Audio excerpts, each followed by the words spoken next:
أهلا بيكم أعزائي المشاهدين في قناة أخبار كل يوم. النهاردة كان عندنا ماتشين في الدوري المصري الممتاز. الماتش الأول غزل المحلة وإنبي، والماتش التاني الأهلي والمصري البورسعيدي. تعالوا نشوف إيه اللي حصل في الماتشين دول. بالنسبة للماتش الأول، غزل المحلة بيستعيد الانتصارات على حساب إنبي بهدف جابرييل أوروك. عاد فريق غزل المحلة للانتصارات مرة أخرى وفاز على نظيره إنبي بهدف دون رد في المباراة التي جمعتهما مساء اليوم الخميس ضمن الجولة 13 من عمر الدوري الممتاز، والتي أقيمت على استاد غزل المحلة.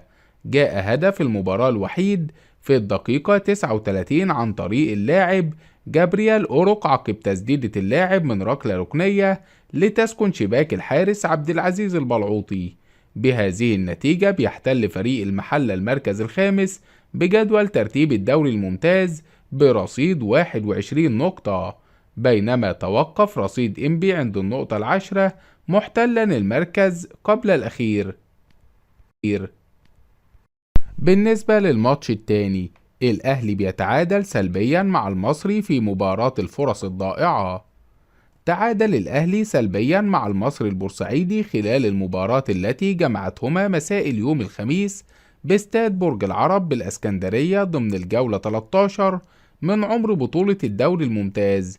بهذه النتيجة بيرتفع رصيد الأهلي للنقطة 31 ويحتل قمة الدوري، كما ارتفع رصيد المصري البورسعيدي إلى النقطة 18 ويحتل المركز الثامن. وأهدر الأهلي فرصا بالجملة ليفشل في الفوز، كما أهدر المصري هو الآخر أكتر من فرصة.